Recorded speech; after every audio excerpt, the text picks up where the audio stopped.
Shabbat Shalom Mishpacha. This is a sound check. Can everybody hear me, please?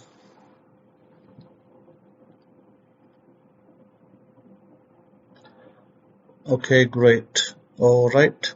We'll kickstart it a little earlier, and I probably have a few other things to cover at the end of the class, which I probably will, so that I can give you some more ideas, tips, and tricks and things that you can do.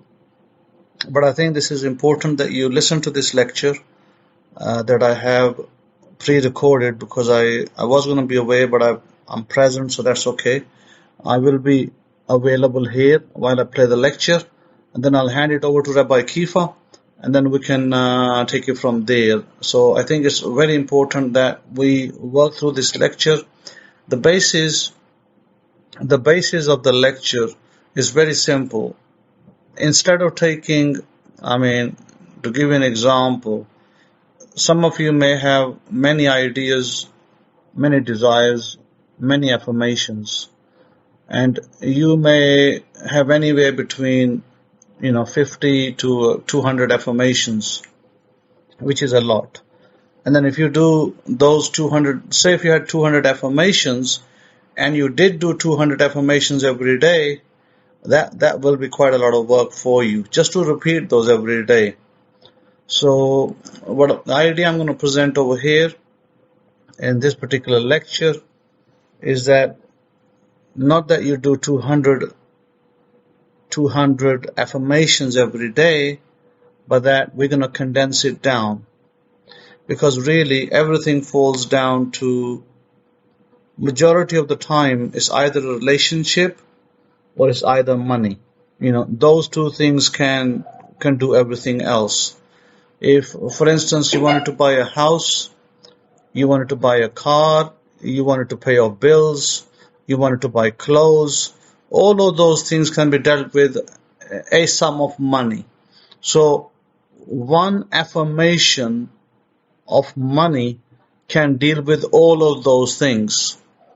You can say 5 different affirmations. You can say, I bought myself new clothes, or you can say, I've got myself a new car, or I'm driving a new car, or I am whatever car you are, like to drive, I am Ford 150, etc. You can do, 5, 6, maybe 7, maybe even 10 affirmations like that.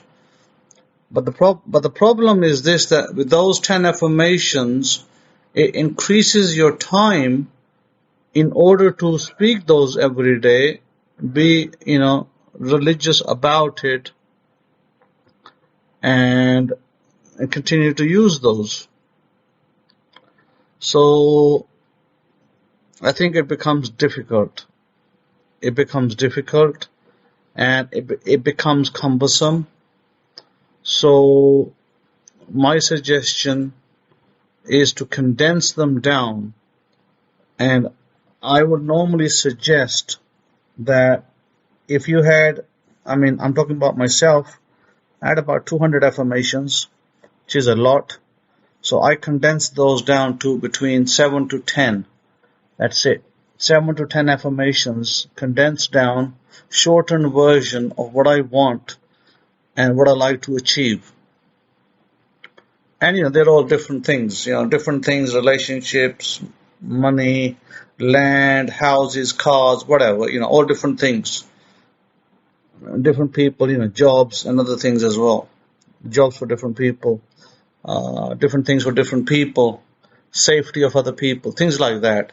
So all those could be condensed down to, I would probably say you could condense it down to 5. 5 would be sufficient to condense it down, and then you listen to those. Now, I want you to listen to this lecture, then I'll give you some more tips on how to bring those things to pass and speed things up. So tune in, and we're going to start the lecture.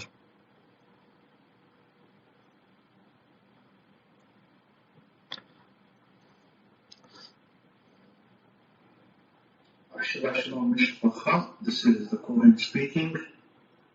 Today our parsha is going to be Parsha Chadasha, which is from the book of Deuteronomy, chapters 21.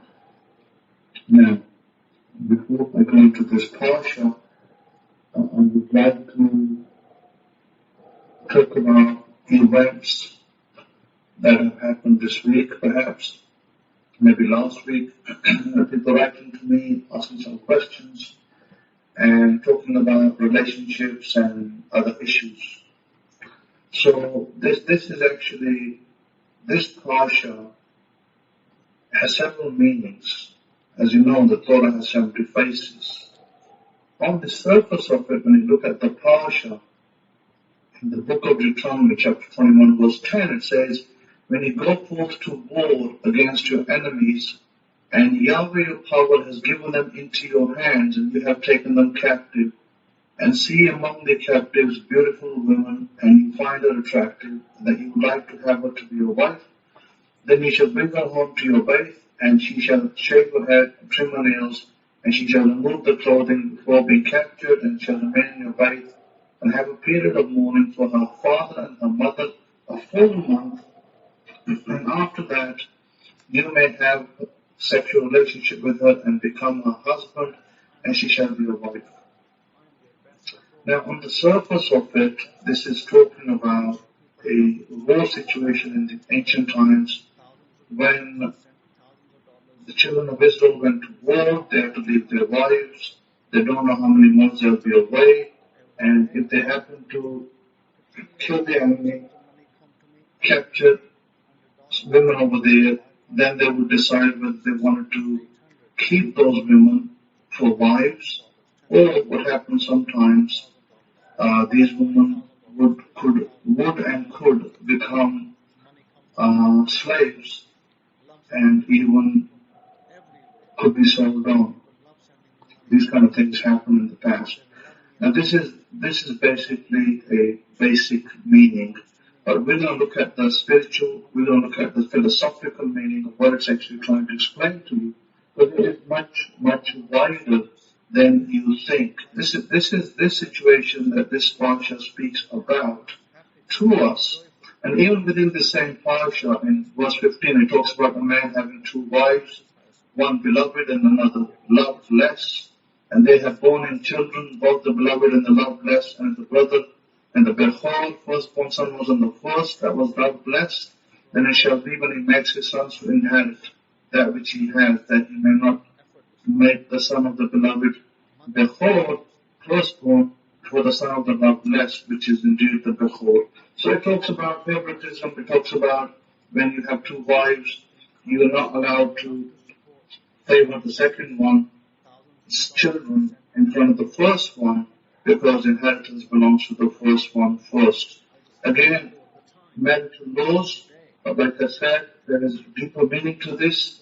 Apart from the marital laws, what this talks about on a philosophical level is that when we talk about going to war, we, the flesh and the blood, we're always at war with ourselves over one thing or another. You will find that you're always at war with yourself. And it is the internal war that we have to control and satisfy before we can do any external fighting. I mean, external fighting hardly these days, we're not going to war unless you're in the military. You're not going to war as it used to happen in the old days. You're technically doing an internal fight. An internal fight is always about gains and losses. What are you trying to gain? What is it that you're losing? Or where is your life going? And where are you at this point in time in your history?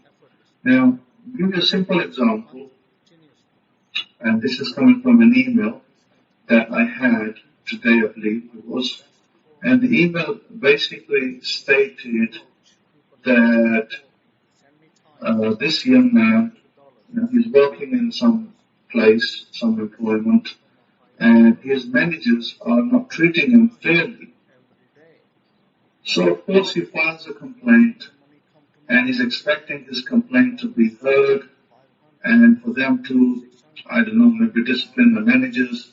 But in reality, in reality. Let me tell you what actually happens. His complaint will probably get no hearing, and they won't even care about it. In the place that he works, they don't care about such things because there's too many public coming and going. It's a hospital environment. People are sick. People are dying. There's coronavirus. There's other viruses going on. And so, who's going to have time to hear such a hearing? There's no such time. And the question that you should be asking, you, the complainer, you're the person who's complaining, you should be asking the question, where did the complaint come from? In other words, who created it? And if you're honest with yourself, you really are honest, you're the one who created it. And the other person only enacted what you created. So remember last week I gave you the example that when you continue to say that white policemen are bad, then that's your affirmation.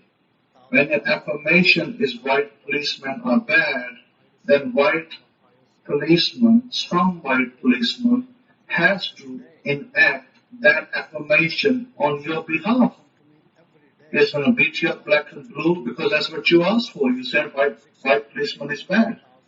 And unless if you said white policeman is good, if your affirmation was, if your viewpoint was that the white police is generally good, they're not bad, they're good people, then you will never get that black and blue beating. You won't be, played in front of the screen as a person who was, who was battered by the police.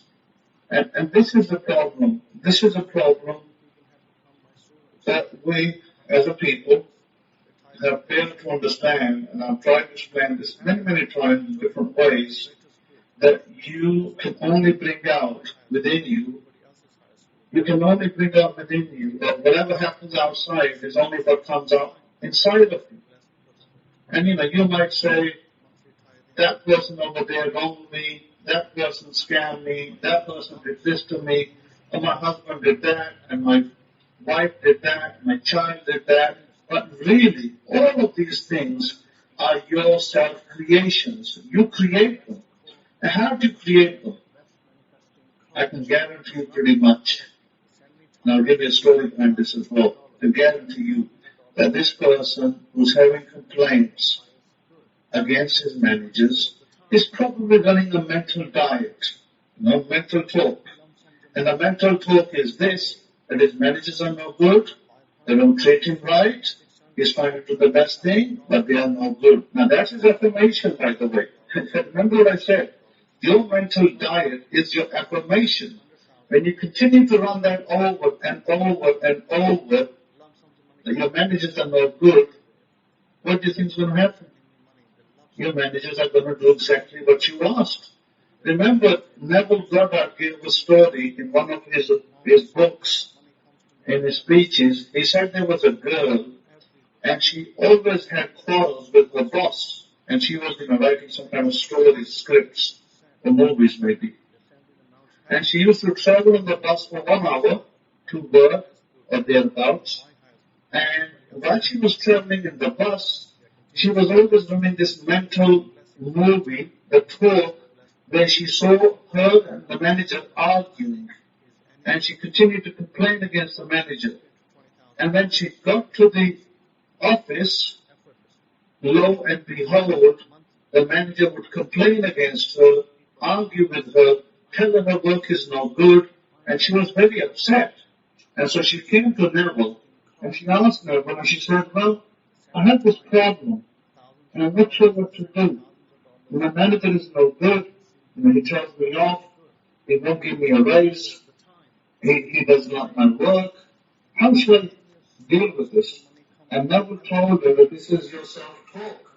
Your mental talk. And Neville told her exactly the same thing. He said, I can guarantee you that when you sit in your bus and you travel out, you're having a conversation with your manager in your head, and you're blaming him, and you're calling him names, and you're telling him he's not good. And she said, yeah, I am doing that. And he said, exactly when you get there, that is your reality. And she agreed. He said, yep, you are right, Neville. This is exactly what I do. So what's the solution? Neville told her that now when you sit in your bus and you run your mental talk, you must run the talk that my manager is great. He's wonderful. He treats me nicely. He loves my work. This is what you're supposed to do now. Every day when you go, you must spend that time just doing this. And you will find that your situation will resolve wonderfully. And so she took Neville's advice, she went, and she did exactly what Neville told her. And yes, lo and behold, the manager became wonderful. He was really nice to her. He treated her respectfully. He said, your work is wonderful. I believe he even gave her a raise. This is exactly the same situation that this young man who wrote to me is facing. I told him exactly the same thing, that you, in your mental diet, are having an argument with your managers, and that argument is coming to surface when you get there. They have to act out what you said. You are calling for it. You are asking for it. And whatever you ask for, that you shall get. So I have explained to him that you must now reverse the wheel and start saying that your managers are great, they treat you wonderfully, they treat you nicely, and you get on great. But on top of that, why are you stuck in a job like that? You should be much higher. You should be earning lots of money. So I explained to him that you need to change your affirmation. You need to start putting some affirmations down about money goals, that you can get some great money coming into your life, and you can have, money coming left, right, and center. You can live a great life. Why aren't you doing that? You should be doing that. And this advice goes for all of you. A student of mine wrote to me about her husband, who she's been separated from for a number of years. And I gave her exactly the same advice. She asked me that, is this situation going to work out? I said, it's entirely up to you. It's entirely up to you. Do you want that situation to work out, or do you want that situation to remain where it is? The day you decide you want that situation to work out, then you see your husband, who is in a loving relation with you, who is calling you, who wants to see you, who wants to spend time with you. In other words, you have to make that affirmation. Not just affirmation, your mental diet, your mental talk should be that. Remember the ramping up? In the ramping up, what do you say? That you love me. You're talking to your husband, maybe you put your husband's picture up, maybe. You're talking to him. You love me. I am your prize. You only want me. We have a great relationship. We love each other. You command it. You don't just say with a pity voice, oh, I think you love me. I think you like me. I think we can get on. No, you need to command it with a commanding voice. You love me. We love each other. We have a wonderful relationship. We have a wonderful marriage. You're going to contact me. You're going to ring me. You're going to contact me any minute now. You're going to send me a text or a phone call. You're going to contact me, and we're going to talk. And our relationship is going to be solid. And we're going to work together. I'm your queen. You're my king. And we're going to work together. And this is how it's going to be. I'm going to dictate the terms of how you behave. And my terms are that you're going to be loving to me. You're going to respect me. You're going to buy me gifts. You're going to do everything that a great husband does. You see, the story completely changes. When you start to do the right thing, when you start to apply the law, this is the law, by the way. When you start to apply the law, then the law will bring results. But you've got to believe it. You don't just do it one time and then say, oh, okay, let me wait and see what happens. No, you do it a number of times. You do it every day. I suggest you stand in front of the mirror and you do this in front of the mirror. without any shame and without any problems. You do it in front of the mirror. And you say these words in front of the mirror. You say it every day. Give yourself 5 minutes. Is 5 minutes too much for you? Just give yourself 5 minutes every day, if not more. I'd go for 10 minutes. I'd give yourself at least 10 minutes. And if 10 minutes is too much of talk, give yourself 5 minutes talk every day. Every day in front of the mirror, you talk to yourself for 5 minutes. You say these words. And those of you who are trying to get money, those of you trying to become rich, those of you trying to become good businessmen, you need to do the same thing in front of the mirror. Because mirror is the best place to speak your words. It's the best place. When you're by yourself, or if there's people around you, you don't have to stand in front of the bathroom mirror. You can have a small mirror in front of your laptop. Just put a little mirror in front of your laptop. And if mirror is not possible, then turn your phone camera into a mirror. Put it into selfie mode. And now you have your camera as your mirror. And you can speak to your camera. And you speak to your camera. And when you speak to your camera, what do you say? I have my phone in front of me here. I turn it into a mirror. It's now in front of me. And now I can speak to it. And I can say whatever I desire to be. I'm a millionaire. I make great businesses. I'm a great man. Wealth comes to me from everywhere. These are the kind of things that you will be saying to the mirror. I'm a king. And I have a king's wealth and a king's passage. Wonderful things are happening for me. Miracles are happening for me all the time. I'm great. Great things are happening for me. I received $1 million into my account. It's coming. It's coming. $1 million is coming to me. The $1 million is coming into my account. It's going to be here soon. It's only a matter of time. In fact, I'll make it 20 million. I'm receiving $20 million in my account very soon. It's coming into my account. 20 million is coming into my account. 20 million. Yes, 20 million. Money loves me. Money comes to me from all over the place. Copious sums of money comes to me from all over the place. I have enough money to last me 100 lifetimes. I love myself. I am great. I am the greatest. There's no like me. These are the kind of things that you need to be speaking in front of the mirror. And all you've got to do is repeat those for 5 to 10 minutes every day. I'm not asking you to go and lift 100 pounds weight in the gym. I'm not asking you to sign up gym membership and lift 100 pounds weight and prove yourself. No, you're just going to do it in your privacy, in your home. Just do it in your privacy, in your home. This is the law, by the way. This is the law, and the law is for everybody. The law doesn't change. The Bible says, in the beginning, God created the heaven and the earth. So everything is created. You're just calling it in. When are you going to create your heaven and earth? When are you going to start to understand that you too can create or call in your heaven and earth? Your heaven and earth is already here. You just got to call it in. When would you understand that? Nobody's going to give it to you. Nobody's going to tell you. I'm telling you that your heaven and earth is already created. All you got to do is call it in. Call it in. You have got to call it in. When the Bible says in Genesis 1:8, and Elohim called the firmament heaven, and the evening and the morning were the second day. Okay?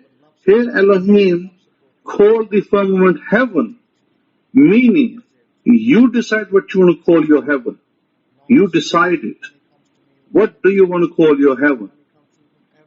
Whatever you call your heaven, that shall be. Whatever you call it. If your heaven is $20 million, if your heaven is $100 million, that it shall be. You call it. You call it in.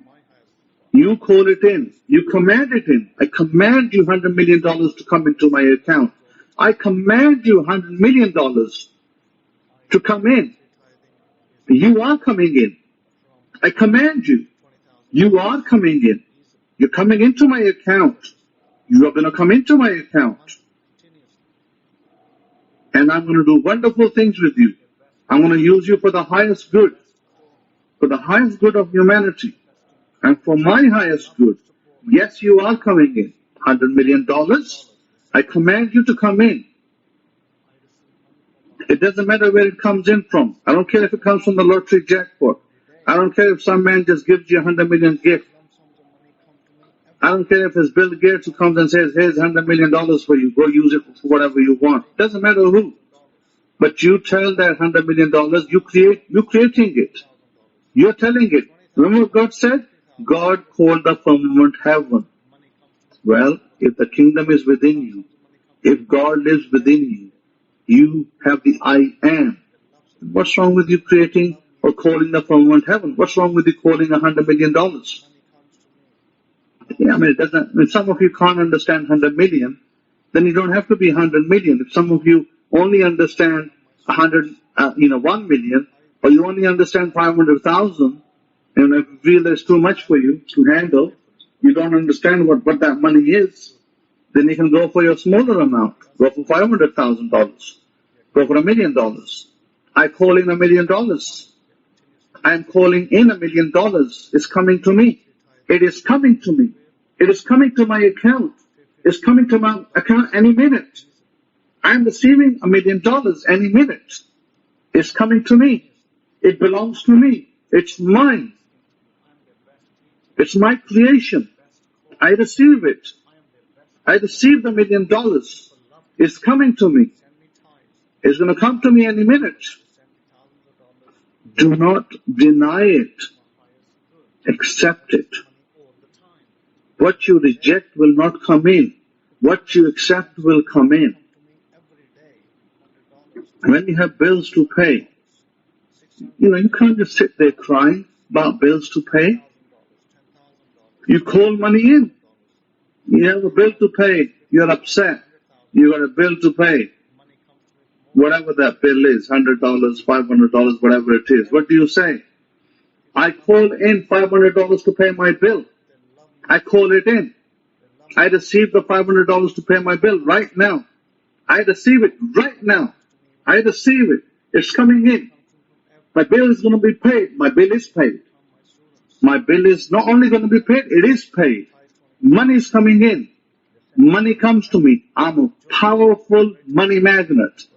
I am a powerful money magnet. I am a powerful money magnet. Copious sums of money comes to me from known and unknown sources. Copious sums of money comes to me from known and unknown sources. This is talking about money. What about bills? What about ill health? I banish ill health. I banish ill health. I am whole. I am complete. I am complete. I have complete and perfect health.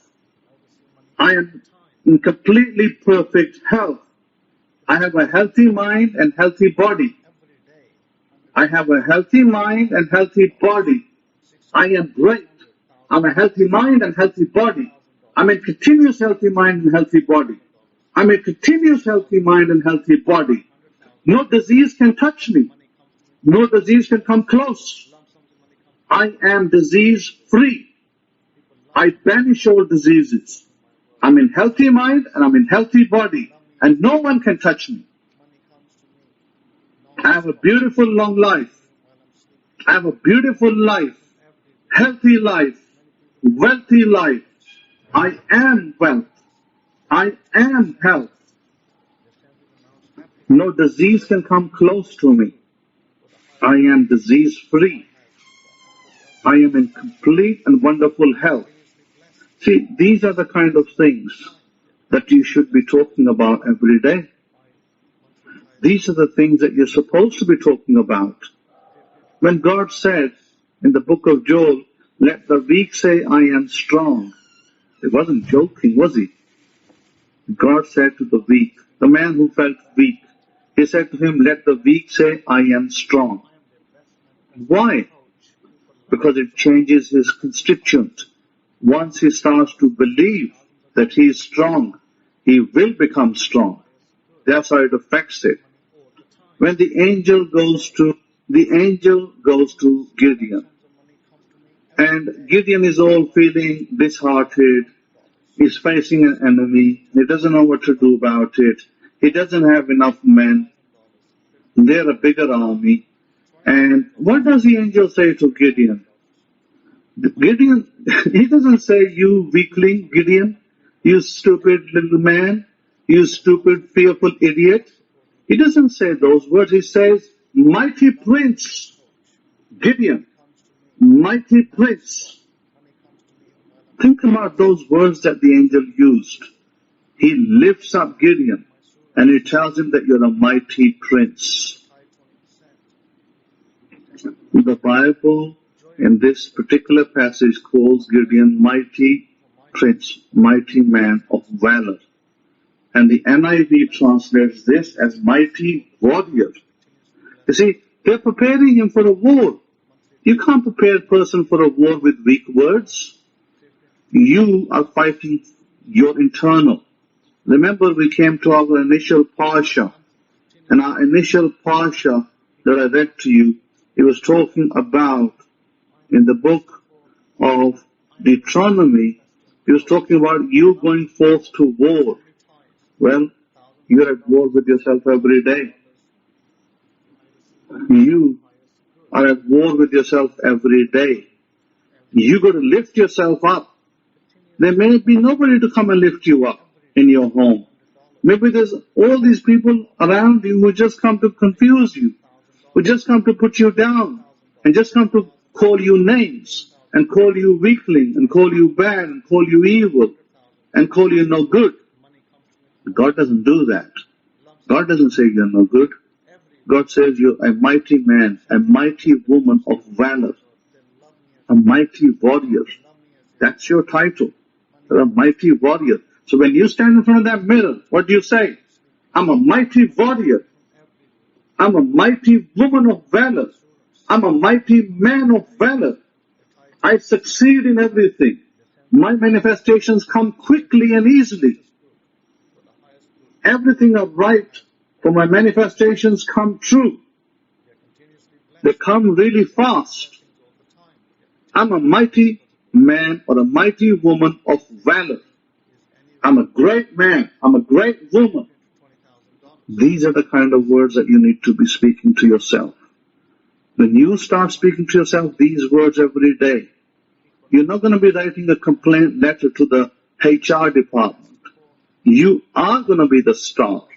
People are going to look up to you. You're going to get great job offers. And you want to be out of a job like that. You want to be in a great job. And why you want to be stuck in a hospital with patients all the time who are dying? You want to be in a great job. Work in a great job. Write yourself a great job. Remember I told you, you create your economy. You create your salary. Well, if you're still queuing up in the dole queue, hoping for that, interview, then really you really have to think about it. You really have to think about your life. You have to tell yourself you're a great man. What you're doing here? You can do great jobs. You can do a great business. You can do a great business. You can be a great businessman. And you are, and you can be. You can be earning a lot of money just from the couch of your house by running a business outside, maybe an online business, maybe some other business that, runs by itself. Maybe you have people employed who run it for you. And you can run businesses. People become Amazon associates and they are making $4,000 or $5,000 a month. Amazon associates. Okay, maybe a little bit saturated. Now they're saying that there is Walmart associates. You can become a Walmart associate and you can sell stuff on Walmart website. And there's other places like that. But then there's many other businesses. There's many other ideas. You just got to come up with the right idea. But better still, why not create that money? Why not write for yourself? I create thousands of dollars a day. I create thousands of dollars a day.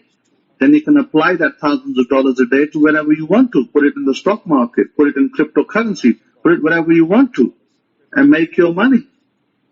There are many crypto millionaires, billionaires. There's many stock market millionaires and billionaires. Well, why can't you? Why? You're as equally as good as anybody else. You're not weak. You're a strong man and a strong woman. So if you want to be a stock market millionaire, make that your affirmation. I'm a stock market millionaire. I'm the next stock market millionaire. I am the next stock market millionaire. I am the next stock market millionaire. Millions come to me easily. Money comes to me easily. I'm a powerful money magnet. Money comes to me from all different sources. Money comes to me easily. I'm a stock market millionaire. I have received $1 million. It's coming into me right now. It's coming to me. $1 million is coming to me. It's coming to me. And if you have issue with debt, all my debts are instantly paid. All my debts are instantly paid. All my debts are instantly paid. I'm a stock market millionaire. I am a stock market millionaire. I'm receiving $20 million into my account. I'm receiving $100 million into my account. It's coming in. It's coming in any minute. My $100 million is coming in any minute. I'm receiving my $100 million. It's coming in any minute. Money loves me. Money comes to me from all directions. It's coming in any minute. Money is coming in any minute. My $100 million is coming in any minute. My $50 million is coming in any minute. My $20 million is coming in any minute. I'm receiving money quickly and easily. I have money to last me 100 lifetimes. I have money to last me 100 lifetimes. Money is coming in. Money loves me. We have a covenant together. Me and money, we have a covenant together. Our love will last forever. We love each other and our love will last forever. Start to love yourself. Start to see good of yourself. Do not see yourself as, oh, yeah, I can't get that job, oh, I'm not worthy. No, don't do that. Start to see yourself in a good place. Start to see yourself as a great man and a great woman that you are. Start to see yourself as a king and a queen that you are. And start to affirm that to yourself. Start to tell that to yourself. If all you can do, you don't have to write scripts and scripts and scripts or books and fill up books every year to get one manifestation at the end of the year and be all gung-ho about it. Oh, I had received my one manifestation after 1 year. Hey, how great it is. No. You can receive your manifestations faster than a year. But speak it. Speak is much more powerful than writing even. Speaking is much more powerful. Remember, God did not write the world down. He did not write a script to create the world. He spoke it into existence. So you can speak your manifestations into existence.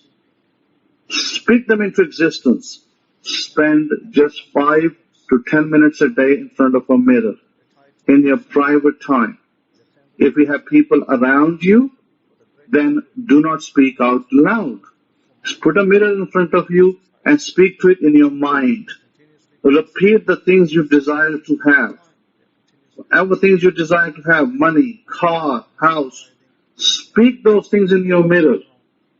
And if there's nobody around you, if you're alone, and there's nobody by you, then well, it's even better. Stand up and speak in front of the mirror. Ask for that beautiful house. Ask for that beautiful car. Speak it. Receive it. Remember what Jesus said. Knock, and it shall be given to you. He said, ask, I should say the other way. Ask, and it shall be given to you. Knock, and the door will be opened for you. Well, if you never knock, and you never ask, where are you going to be? You're going to be like the 95% of the world still crying about money and crying about things happening to you bad and other things happening that are no good. Come out of that. Come out of that. You are much higher. You are much higher than that. You are much bigger than that. Don't allow people to put you off. Don't do that. Speak your affirmations. If it's a 3-bedroom house you want to have, then speak it. I'm living in my 3-bedroom house. My 3-bedroom house is coming. It's here. It's coming any minute. I am moving into my 3-bedroom house. It's coming. I'm receiving it with gratefulness. I'm grateful. I'm going to give thanks. Thank you, Father, that thou hast heard me. Thank you, Father, that thou hast heard me. Thank you, Father, that thou hast heard me. I receive my 3-bedroom house. I receive my beautiful 3-bedroom apartment. I receive my beautiful car. I receive my new car. Thank you for sending my new car. I love it. Thank you for giving me my new car. Thank you, Abba, for giving me my new car. Thank you, Abba, for giving me my new car. Thank you, Abba, for giving me my new car. Thank you for giving me my G-Van. Thank you for giving me my Mercedes G-Van. I love it. Thank you, Abba, for giving me G-Van. Yes, it's being imported. It's coming in any minute. I'm importing it. Thank you, Abba, for giving me my G-Van. Thank you. Thank you, Abba. I love you, Abba. Thank you for giving me my G-Van. You see, you have to believe it first. And you will cement that into reality, into 3D. You may not see it right now. And you're like, where the hell is it? I don't see it. But when you continue to speak it, you will cement it into reality. It will come in. It has to come in. It is the law. The law cannot be denied. When you continue to speak it, it must come in. When you continue to speak it, it must come in. Thank you for my G-Van. I love it. Thank you for my Mercedes G-Van. Thank you. Thank you, thank you, Abba. I love it. It's beautiful. It's a beautiful car. I love it. Thank you, Abba, for sending it. Thank you. Thank you for sending the G-Van. Thank you. It's a beautiful car. I love it. Thank you. Thank you, Abba, for that $100,000 job. Thank you, Abba, for the $100,000 job that you gave me. Thank you. I received my $100,000 job. Thank you. Thank you. I received my $100,000 job. Thank you, Abba. Thank you, Abba, for my $1 million job. Thank you, Abba, for my $1 million job. I receive it. Thank you, Abba. Thank you, Abba, for making me a stock market millionaire. Thank you, Abba. Thank you, Abba, for making me a stock market millionaire. I'm graciously, humbly, I thank you. I thank you. I'm a stock market millionaire. Hey, yeah, that's great. I'm a stock market millionaire. I'm a stock market millionaire. It is absolutely wonderful. I thank you, Abba. I thank you. I thank you that you made me a stock market millionaire. I'm no less than anybody else. Money is in divine surplus. Thank you, Abba. Thank you for giving me the money. Thank you for being kind to me. I receive it. I thank you, Abba. I thank you. I received $1 million. I received the $20 million. I received the $100 million. Thank you, Abba. Thank you for sending it. Thank you for sending it. Thank you for giving me the beautiful car that you have. Thank you for giving me the beautiful house that I live in. Thank you, Abba. Abba, there's none like you. You're the greatest. You're the greatest. Thank you, Abba. I receive my beautiful car. I receive my beautiful job with a nice, fat paycheck. Thank you, Abba, for giving me a 7-figure salary. Thank you, Abba, for giving me a 7-figure salary. Thank you. I am grateful to make a 7-figure annual income. I am grateful to make a 7-figure annual income. I'm highly paid just for me. I am grateful to make a 7-figure annual income. I'm a self-manifested millionaire. I'm a self-manifested millionaire. It's wonderful. It's great. It's lovely. I command it. I command for that $1 million to come into my account. I'm going to receive it any minute. I'm receiving it any minute.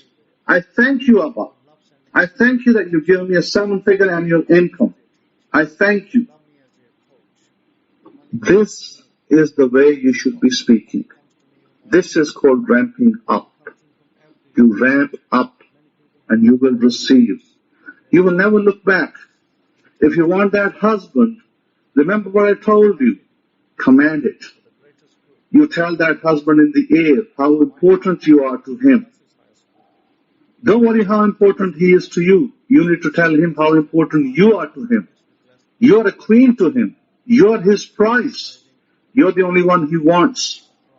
So those women of you, those of you ladies out there who have broken marriages, maybe spouse is separated, maybe he doesn't want to speak to you, maybe he doesn't want to call you, he's blocked you, whatever. You start speaking positive words. He will unblock you. He will connect with you. Simple as that. When you start saying that you're the queen that he wants, you're the one that he loves you only, you're his queen, then that man will connect with you. But you got to try it out. Don't just sit there bawling your eyes out. Bawling your eyes out won't do nothing. You'll just create sadness for yourself. Be happy. Be motivated. In fact, be disciplined. Every day take 10 minutes out and speak these affirmations in front of a mirror. And if it's your husband you want, speak to your husband.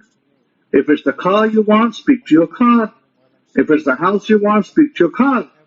I am a G-Wagon. I am an AMG G-Wagon. I am an AMG G-Wagon. I am a Tesla Roadster. I am a Tesla Roadster. I am a Tesla Roadster. I have $100 million in my account. I have $100 million in my account. Yes, I do. Yes, I have. Yes, it is. It is there. It is coming. It's almost there. Yes, I have. That, by the way, is the way you ramp up. When you ramp up like that, things will start to change. Miracles will start to happen. Miracles are happening for me all the time. Something wonderful has happened for me. It's wonderful. I received $1 million. I'm about to receive it. It's wonderful. I received and I'm about to receive the $1 million. It's wonderful. I received and I'm about to receive the $1 million. It's wonderful. I'm about to receive the $1 million. It's coming to me. It's coming to me now. No one can stop it. I command the $1 million to come to me. I command you $1 million to come to me. You're coming to me. You're coming to me. I command you to come to me. $1 million, you are mine, you belong to me. You're coming to me. Yes, you are. Yes, yes, yes. And yes, you are. And I receive you with graciousness, with thankfulness. I receive you. Thank you, thank you, thank you. Thank you, thank you, thank you, Abba. Thank you, Abba, that thou hast heard me. Thank you, Abba, that thou hast heard me. Thank you, Abba, that thou hast heard me. I love you. And I love myself. So, I would encourage you to play this recording over and over again. Even if you don't do nothing and just listen to this recording, play it in the background. Listen to it every day. You will get your desires. You will get your desires. I guarantee you, you are that warrior. You, the man, the woman, are that warrior. You will get everything you desire. Just be patient and be persistent. Persevere. Discipline about it. Do not fret. You can shed a tear or two, but then dry your tears and start becoming the man and woman you're meant to be. So with that, Rabbi Kefa. Well, before I pass it on to Rabbi Kefa, I'll say a few more words. And those few more words are this, that you can take scripture, which you will find in the Abrahamic-Faith Siddur as well, that you can purchase online. It says in there, blessed am I in the city and blessed am I in the field. You should be repeating these words every day. Blessed am I when I come in, blessed am I when I go out. The Lord has commanded the blessing upon me in my storehouses and all that I set my hand to. And God has made me plenteous in goods, in the fruit of my body, in the fruit of my cattle, in the fruit of my ground, in the land which God has placed me in right now. We're not talking about the future. Forget about the future. Your future is now, where you are right now. And God has made me the head and not the tail. And I'm above only, continuously, and never beneath. And God has blessed me like our forefathers Abraham, Isaac, and Jacob. No weapon forged against me will prevail. God has saved me from the foulest snare and from the deadly pestilence. The Lord my God has elevated me high above all nations of the world. I am continuously blessed. I am always successful in all that I do. These are the kind of things that you need to motivate yourself to. These are the kind of things that you need to be thinking about, claiming for yourself. This is the law. When God says in Genesis 1, and God called the light day, this is the law. He spoke it. So when you speak it, you speak the law. Now, you can use the law incorrect way, by swearing to somebody, by demeaning somebody, by putting somebody down, or you can lift yourself up, or you can lift somebody else up. That is the law. That is how the law works. You can lift yourself up, and you can even lift somebody else up who's fallen down. This is why Jesus gave the story of the Samaritan. The story of the Samaritan was lifting somebody else up using the law. Was everybody else was all religious about it and didn't want to touch the man that is wounded, but he gave that example. That example is perfect. Now the two-wife example in the Bible could also be applied in a similar way with two affirmations, two desires. You have two desires. Your one desire has conditions, and your second desire has conditions. You do not allow your second desire to overtake your first. Your first desire conditions remain, and they must come first. It can be also applied in that philosophical way. You could also apply it like that too. So you need to think about these things. You have been given the power and the authority. It is now up to you how you apply that authority. You know, these people out there who are supposedly billionaires with the big mansions, millionaires flying their jets, what's so special about them? They're human beings. They've got two eyes, one nose, two ears, one heart, two kidneys, two legs, two arms. Or do they have 5 arms and you only have 2? They're just like you. They're no different. But I believe that they have a better aspect and a better handle of the law. Because the very people who hold the law, they don't know how to apply it. And isn't that why Jesus said, what you have shall be taken away from you and given it to another nation? So it's time to reclaim it. Time to reclaim it back. Stand in front of the mirror. Make a habit. Stand in front of the mirror.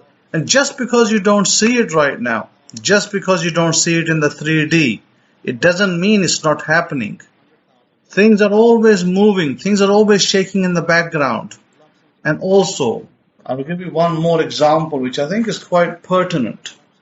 You know, we tend to look for signs. We look for signs, or the eagle out there, or maybe a bird flying outside, maybe something else, or maybe you're looking for angel numbers 111, 333, 444, 555, 666, 888. Forget about all of that nonsense. Forget about it. Forget about angel numbers. Because when you start focusing on angel numbers only, well, that's only what you're going to produce. Because your focus is now only on angel numbers. When you continue to focus on angel numbers, that's all you will see, angel numbers. And your manifestations will continue to fall in the Pacific because you're focused on angel numbers. You need to focus on your manifestation, not on your angel numbers.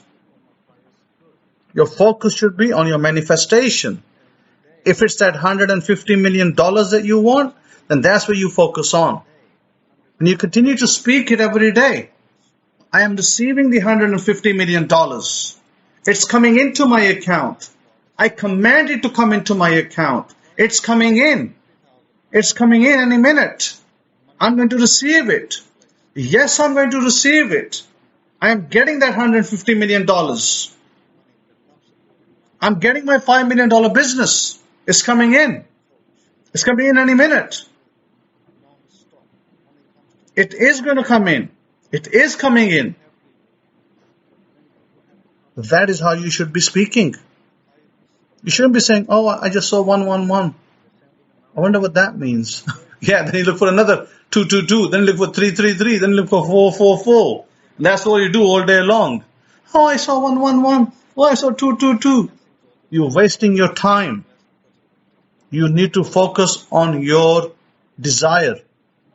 And there's another one that I wrote in my book a while ago.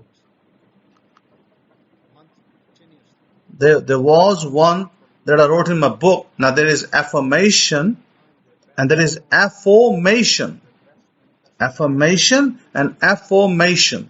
Affirmation is when you say you are something. Like you say, I am a brand new car.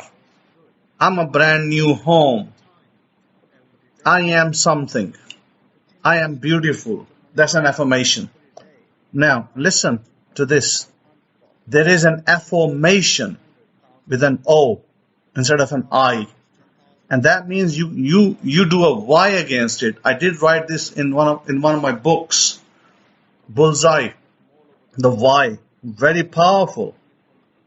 For instance, you might write that I am getting up at 4 a.m. every day. And you're finding it is difficult. It's hard. You're trying. The alarm goes off and you switch it off and you go back to bed. It's difficult. Okay?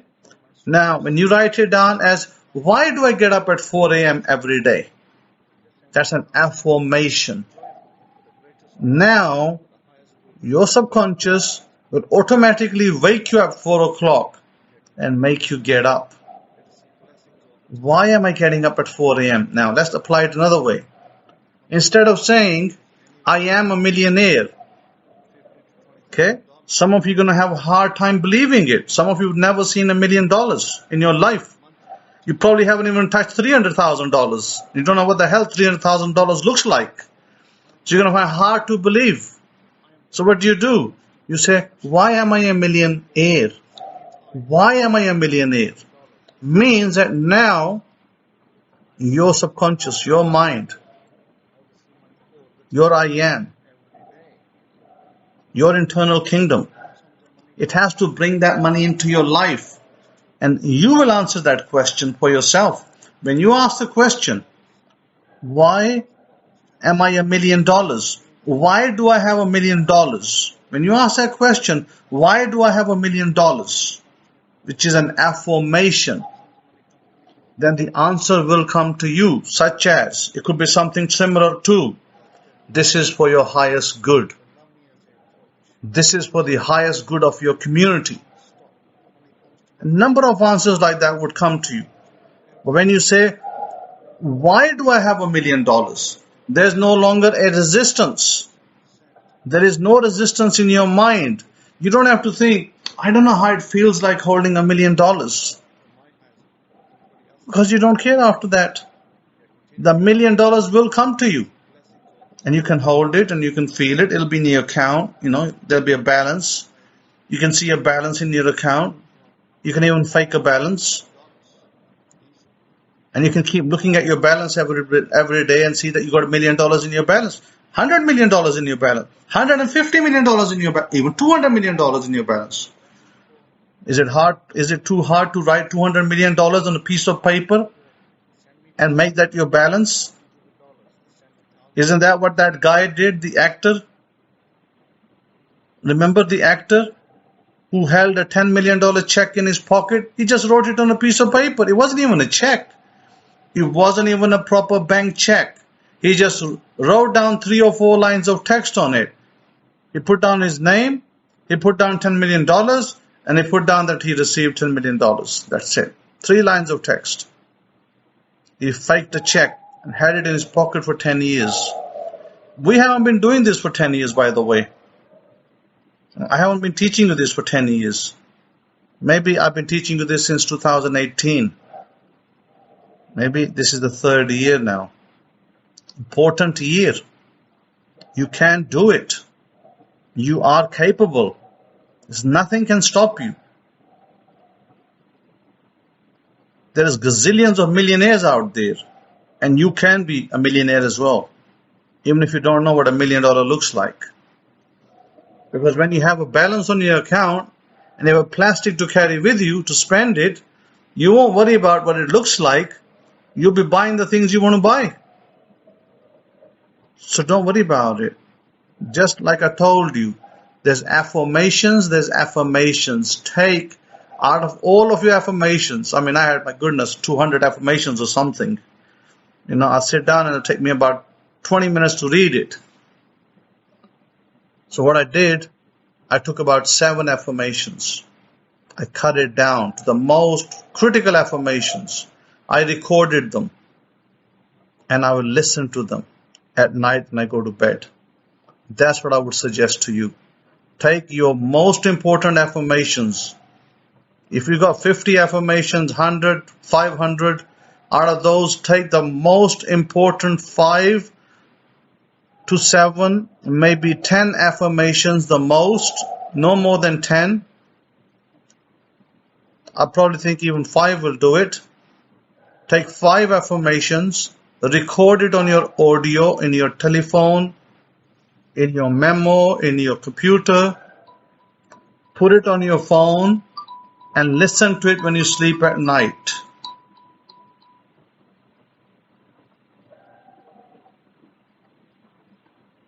Okay, so with that, Rabbi Kefa, over to you. Have a great weekend. Have a great Shabbat. Stick with it. You're winners. You're champions. Stick with it.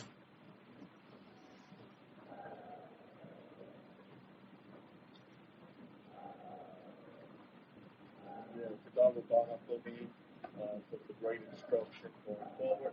Dr. Muir, can I get a one? Let me start my recording on this end as well. To Dr. for the great instruction and guidance so that we can go out and we can begin to apply a little slow, maybe a little low. Okay, I can definitely crank that up.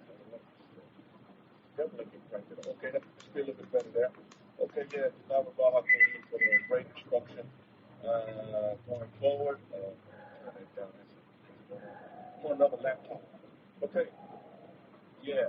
After that I go in. Now, what I've noted with the lectures and the teachings that we've been getting on going forward, and from my own personal experiences as I've applied these techniques, I've found that, I don't know if certain techniques work better. You know what I mean? If anybody noticed that, like we're seeing more progression, I'd say, with certain techniques than with others. So I would encourage you all to continue to do what works for you. Continue to apply. Oliver, people promise. Watching on you, Oliver. Continue to take what applies for you and you utilize that to propel you forward. Keep pushing you forward, propelling you forward to whatever you desire for yourself. Because at the end of the day, this is what I've noticed. This is what I've noticed is that a lot of folks have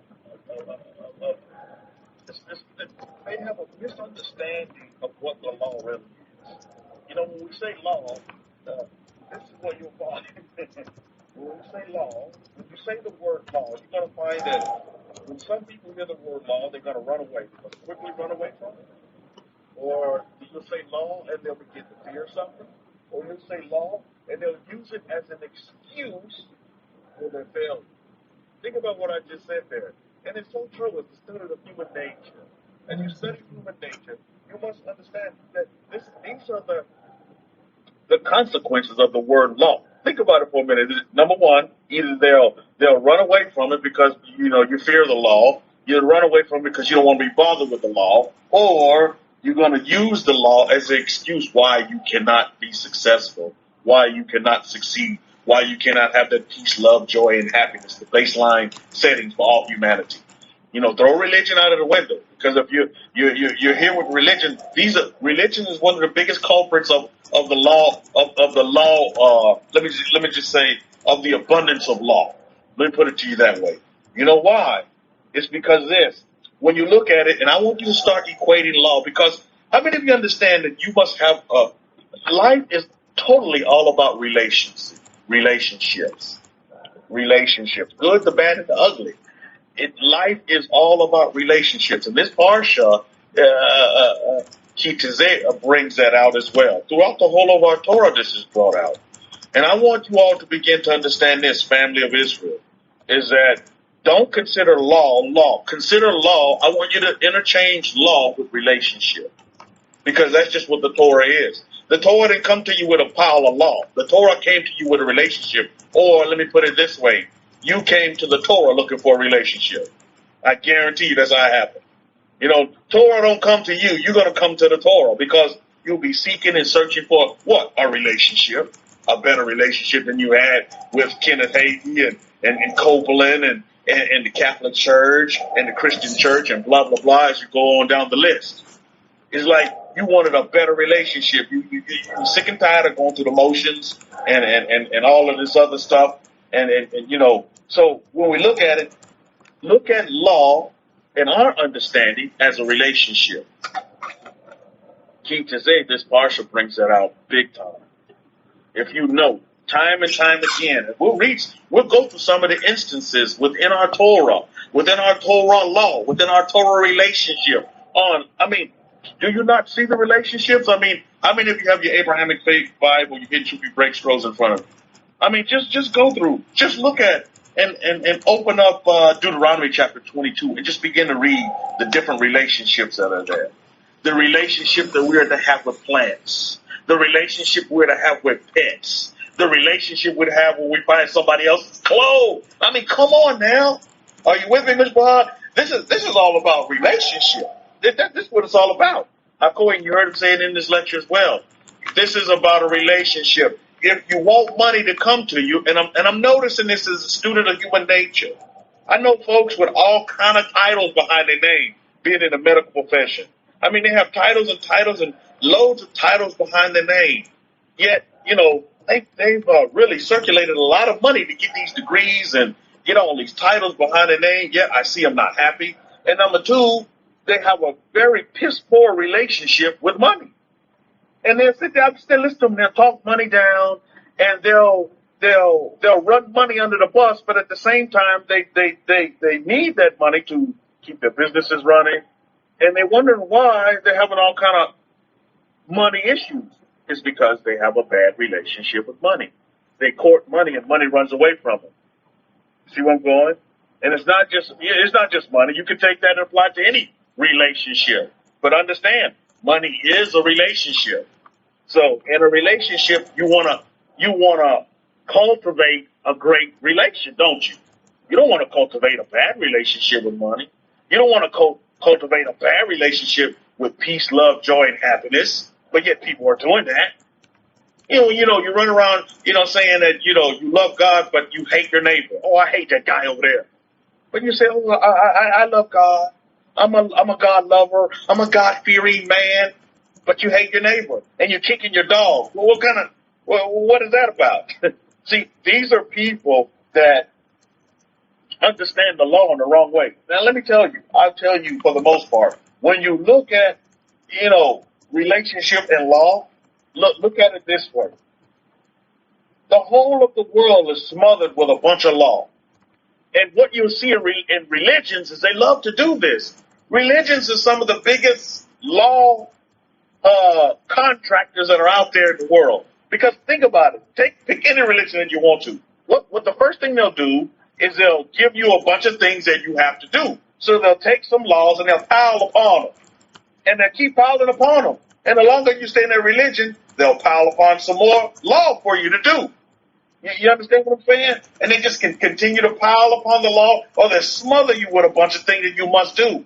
This is not the forever ways of our forefathers. The forever ways of our forefathers was to teach us about how to get on in relationships, even with people that don't like us. Matter of fact, even with people that hate us. And we get ready to go to war with you. But you know what? Before we go to war with you, here, let me give you this petition of peace. Even before we get ready to whip your backside, let me submit to you from my family a submission of peace, to where we don't even have to go through all of this bloodshed and this, that, the other, and the third. Let's sit down and sup together, before we even go fight our so quote unquote enemy, those that hate us and want to do bad and all kind of bad things against us. See, we initially come with a petition of peace. What does that tell you? Is that relationships are important. And at the end of the day, we're all human beings and we're all neighbors on this earth. And we're all neighbors, So why not, like we're learning in our Torah and like we will continue to learn in our Torah, is why not learn how to get along with one another, being just, right, and fair to one another. And not, dividing because this person has straight hair, this person is in this religion, this person is this color, this person drives this car, this person lives in this neighborhood. Why segregate and divide ourselves off things that are really of no relevance whatsoever? Because at the end of the day, when we look at people, when we look at pets, and we look at plants, this Torah covers it all in our relationship and how we to get on with those entities here on this earth.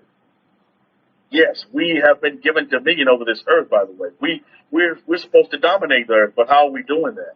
And it goes both ways. You can either have good relationships or you can have bad relationships. That's what you're going to have at the end of the day. There's no in-between type relationships. And you know how all this is going to be spelled out? It's going to be spelled out in a physical manifestation or presentation that's right before your eyes. Right, what you see before your very eyes. And you're wondering why things are working out? It's because you have great relations with whatever's working out for you. You wonder why things aren't working out? It's because you have horrible or terrible relationships. And those things that you desire for yourself are not going to come to you because you push them away. You ran them away. But yet you want to spend the majority of your time pointing the finger at everybody else because they did it to you and this person did it and it's because of my history and this, that, the other, and the third. And you're totally missing the whole point. You're totally missing the whole point on this great gift of life that we've been given.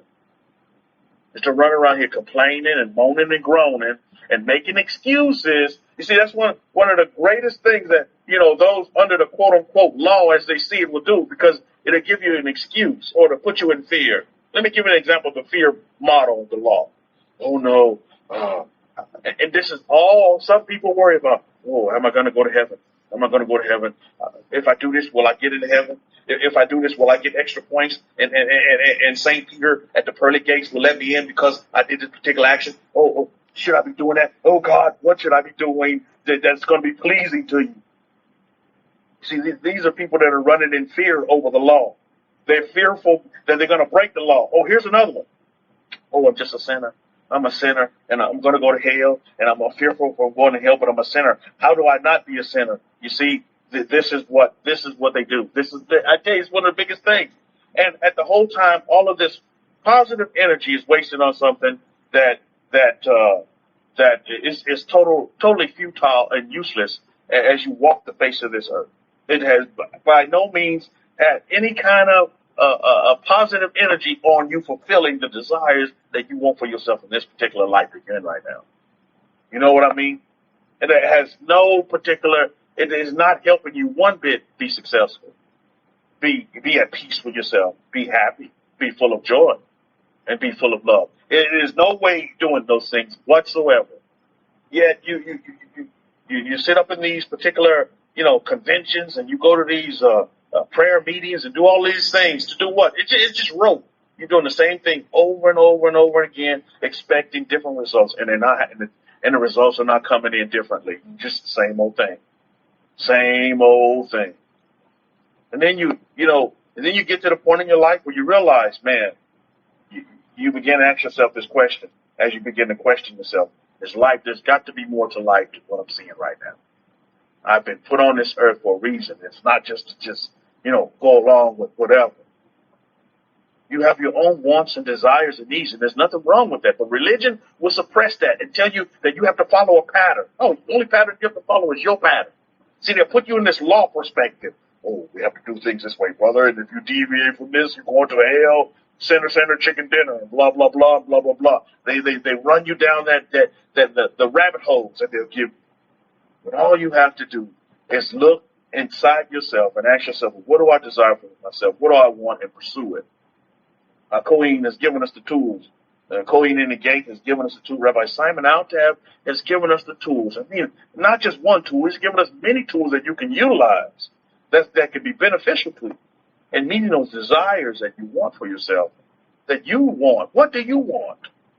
That you want for yourself. Instead of being piled on with a bunch of law. Just do this, do that. You can't do this, you can't do that, blah, blah. I tell you, when you get in relationship mode, you'll begin to understand that there's so much freedom. And this thing that they call law is actually love.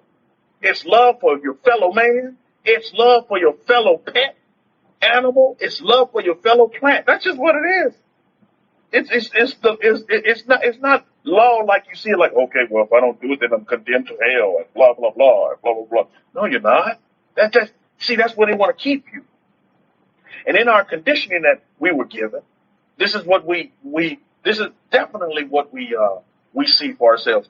True Joy Ministries, Shabbat Shalom to you, says, it is my desire and prayer that in that ministry with the minister with the orphan will be blessed. Amen. Yeah. If you want to minister to the orphan, ministry to the orphan, then so be it. If that's what you desire for yourself, if that's going to make you happy and give you peace, love, joy, and, at the end of the day, then go and pursue that. Pursue what makes you happy and not what others are telling you must pursue. What others are telling you must do. Oh, you must stick to this creed, and we must follow this method, and we'll get there all together, and blah, blah, blah, and blah, blah, blah. No, this journey, you see, when you came to this world, did you come in here all together? No, you came to this world by yourself. Think about that for a minute. Yet they want to put you in this collect. When you came into this world by yourself. Think about that for a minute as Nakshan wakes up. When you come into this world, you came to this world by yourself. Think about that for a minute. So your first relationship is to yourself. And you must establish that relationship with yourself. And that may take years, Mishpahah. It may take years for you to get to that point to where you begin to love yourself and see yourself as yourself. And that's okay. That's okay, because then, don't look at the years standpoint of it, because, then it's even more, you have more gratitude and more thanks. And you're more thankful because you realize, where you were and now where you are. See what I'm saying? Don't always focus on the negativity, the negative side, the negative forces. Now, I don't know if you're here in North America, my goodness, how many of you have received some kind of stimulus check? You've been getting, put up a capital C here in North America. You've been getting some kind of stimulus check here in North America. They've been giving out checks, and I'm telling you, check your mailbox because there's probably a check in there for you, Baruch Hashem. And so there was this one guy this week. He was like, my goodness, let me show you, give you a great example of a bad relationship with money. My goodness, I'm telling my wife to stop sending. I want her to get these checks stopped. I was like, what do you mean get these checks stopped? He was like, well, at the end of the year, they're going to come back and take all this money back. So I'd rather get my money at the end of the year than getting these little checks that are coming in monthly. I'm like, my goodness, sir. You see how you can have a bad relationship with money? He's trying to stop money from flowing into his household. Do you see? do you see what I mean? And so him and money have a bad relationship. Why? It's because he has warranted this bad relationship with money. He's trying to stop money from coming into his household.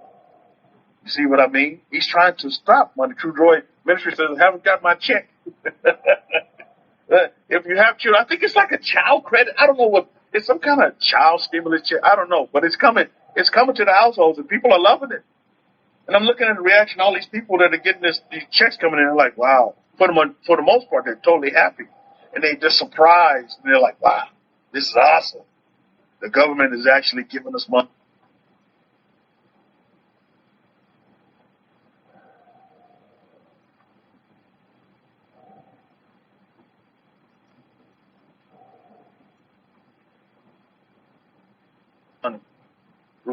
Makes it expected. For me, it's expected and it's anticipated because you know why? I have money coming in from all directions. And I love money. Me and money have a relationship that's going to last forever. You know, so I look for money to come in from all directions. North, south, east, west, southwest, southeast, northeast, doesn't matter. You see? That's the relationship that I have with money. Me and money. We have a great relationship, but some people don't. That's just one example. Same way your relationship with, your significant other, man to woman and woman to man. These relationships have to be nurtured. You have to nurture these relationships and grow. Now, you can nurture them for the negative or you can nurture them for the positive. Now, there's a big difference between, okay, let's get real for a minute. You can't sit there and say, well, oh, my husband loves me, but at the same time you're saying that your husband is beating you upside the head with a bat. Yeah, I mean, come on, that's not conducive. That's not conducive for your life. For you to sit there and believe that for a minute. At the same time, he's hitting you upside the head with a bat. And he may not be doing it physically, but he may be doing it emotionally as well. To where he's tearing you down as you try to lift him up.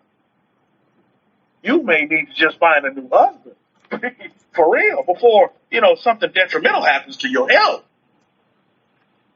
So, consider these things as well.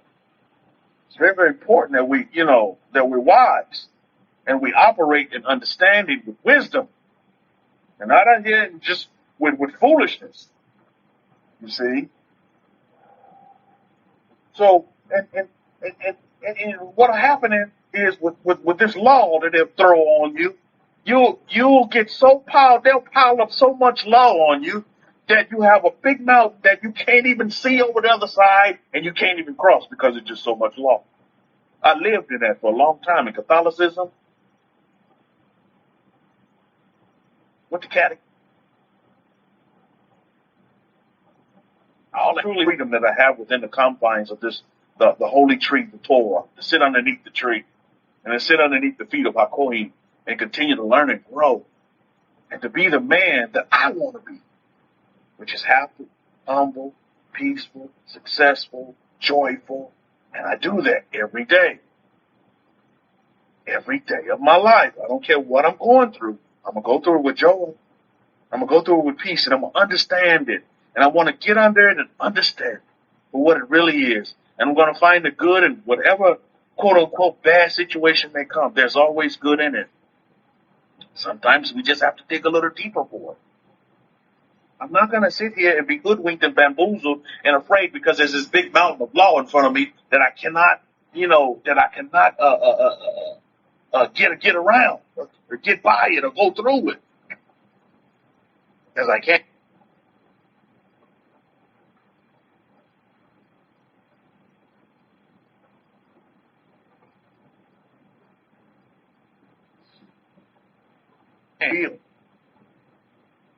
Church as the children of Israel to the four corners of this earth for a great and grand reason.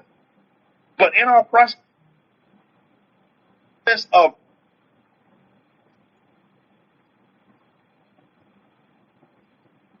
have been psychoanalyzed for so long. You know what I mean? One of the biggest things is that freaking TV, man, and all this, Republican, Democrat, mumbo jumbo. You got to get out of all that stuff. Moses wasn't a Republican or a Democrat, was he? He was a man of the people, Rukashin. For the people, he was a man of the people. And that's what's important.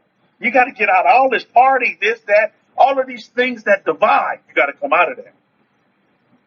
Because as the children of Israel, we don't divide, we multiply, don't we? Everything we do, we multiply it. Pharaoh saw that for himself in Egypt. He's like, man, these people are just multiplying like no man's business. Before you know it, they're going to take over. And we're the superpower. They're going to take us over just by sheer numbers. So we got to do something. We got to enact something. We got to do something to subjugate these people. Same thing happened to us in the nations. Except the subjugation wasn't go make some bricks. The subjugation was to keep them down and to tell them that they're nothing, and to erase or try to eradicate their heritage and who they really are, and leave them with a lot of question marks and them not knowing and not having a family tree that they can go back and fall back on because they came over on ships. But this was all.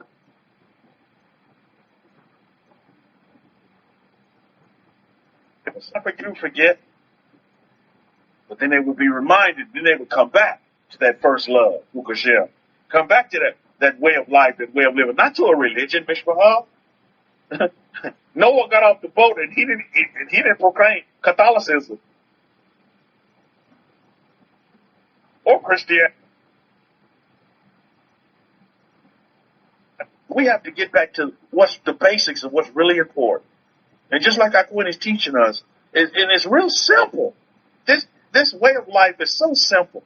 But when you get in the law, oh, man,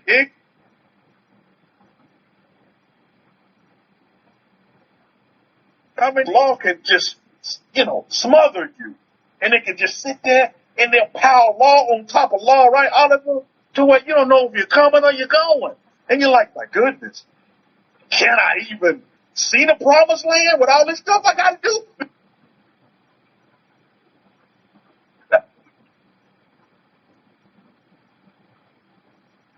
Like that you. And that's what they sit there and paralyze you where you can't move. And you're afraid to move because you don't want to rock the boat. And you don't want to be considered, outside of the gate. You know what I mean? And so Judaism is the same thing. It's the exact same thing. Pile that up and put that in the category with all the other religions out there. Christianity sure did paralyze me. I was paralyzed in Christianity for sure. Catholicism as well. Just paralyzed, going through the road. I mean, I can play the record of Catholicism like no man's business. Altar boy, you go in your confessional box and you do your Hail Marys and your Our Father prayers and blah, blah, blah. And nothing changed, Right, Nehemiah? Nothing changed. I mean, I just went back to preach, okay, you say these and you got a clean slate. Man, I got out of that box and went and did the same thing. And I found that every time I was going in that confessional box, I was doing confession of the exact same things. And I was like, man, the priest, you had gotten tired and said, you know what? I mean, come on, man. Do you have any new sins for me? Why is it the same old sin? Sin, sin, sin. Do you have any new things for me?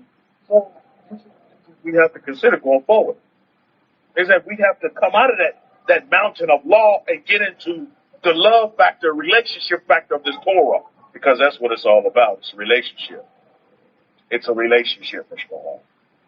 And as soon as you can understand that, I don't care if you're Israel or not, but as soon as you can understand that the life we've been given by powers is to build and establish, to multiply our relationships in all aspects of our life. Relationship with money, relationship with people, relationship with pets, relationship with plants. We to make that all better. This is how we dominate the earth. We've been given dominion over this earth. I'm not telling you something that's made up.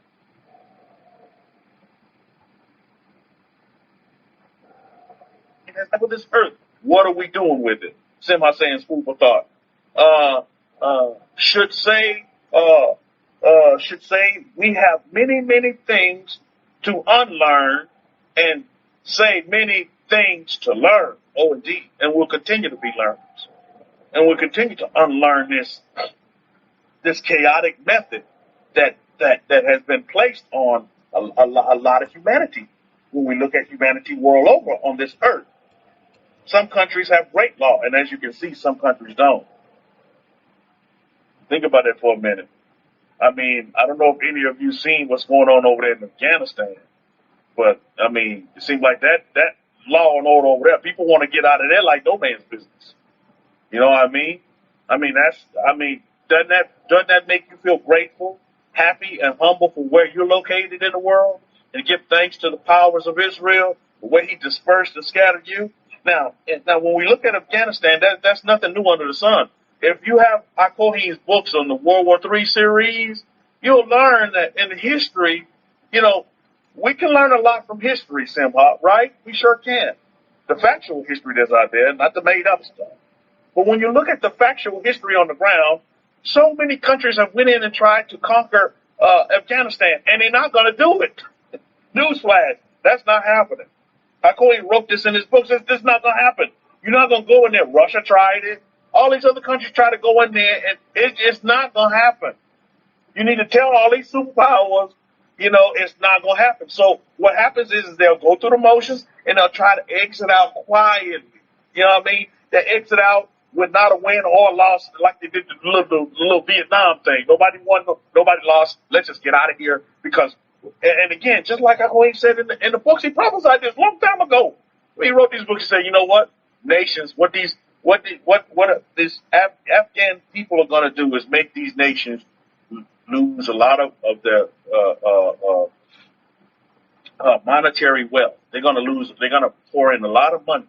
America has put a lot of money to these nations over there, what they call, quote unquote, Middle East. A lot of money. And a lot of, blood equity as well. We look at soldiers and things like that have, lost their lives or even lost some limbs over there. Because a lot of them here in San Antonio with, missing arms and missing legs and stuff like that there.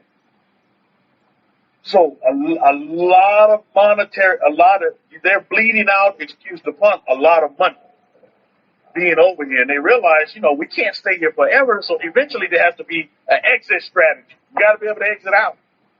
And so this is what you're seeing. As these countries are pulling out. And the whole of the world is paying attention to this. The whole of the world. And I'm on the financial side of it as well. And when you look at the markets, and Eddie's will be able to tell you this as well, there's a lot of uneasiness in the market right now, a lot of volatility kicking up right now because of world events and what's going on around the world.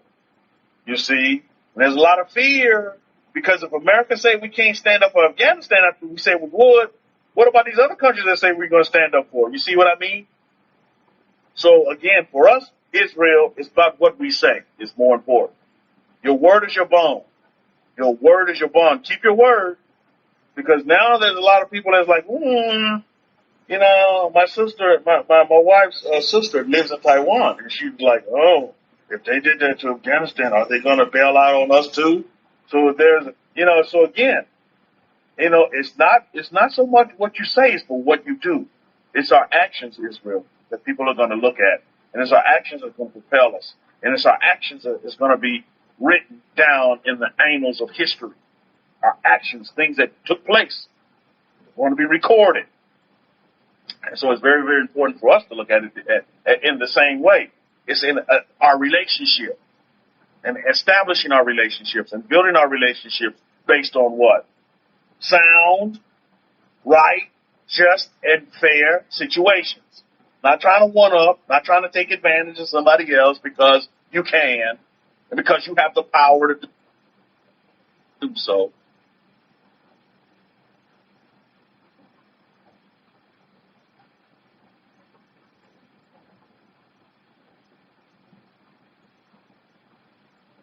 But to release a law that, okay, you got to do this, got to do this. Oh, so why are we not permitted to eat, particular,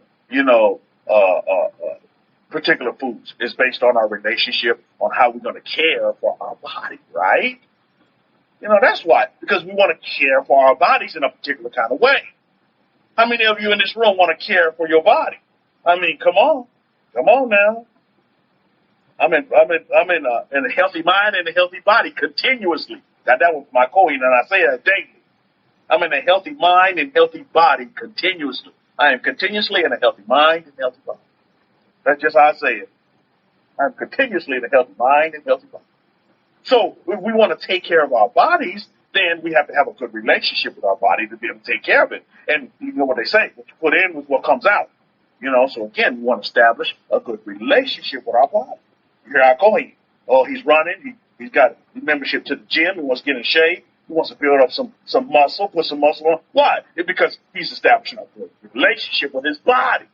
He's established a great relationship with his body. See what I mean? Same way with us. So this is why, and again, it goes back to a relationship. Look at it that way instead of saying, well, that's just a law that we have to do, so we don't eat pork because we don't eat shark because that's just a law. No. Put it in this perspective. No, it's about a relationship that I have with my body. And I want to keep and uphold a particular type of relationship with my body. I want to care for my body. Nothing wrong with that, Mishpah. When you put it that way, that's more palpable for someone to take in. And you say, Christians, they love to tell you. How many of you former Christians are you a Christian now in the room? Former Christian, they're quick to tell you, oh man, there's just so many laws, and I can't do that, this, that. Is that the pot calling the kettle black? Christianity has so many laws that you can't keep up with them as well as Catholicism. Same situation. You know what the number one law is? We're free to do whatever we want to do. That we're free just to do whatever because we live under the grace model. We live under grace. So everything goes.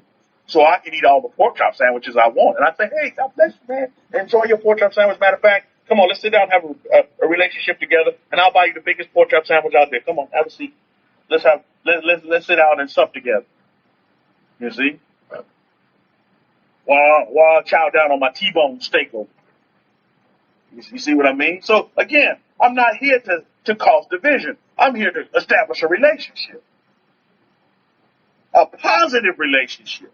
Because, again, at the end of the day, that's what we're doing. You're either cultivating positive relationships in your life or you're cultivating negative relationships in your life. And that goes with plants, people, and pets.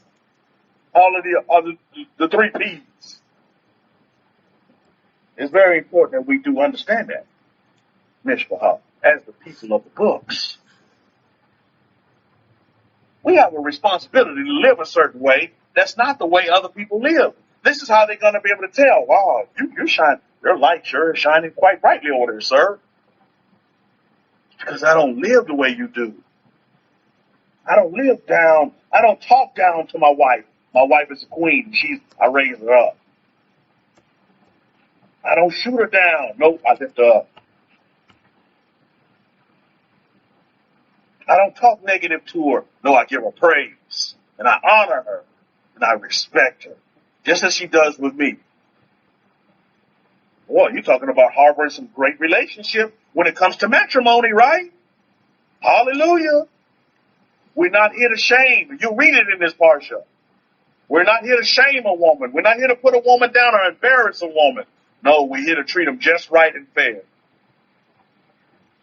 That's our love relationship. That's our relationship with women under the Torah. But yet you look at Judaism, my goodness.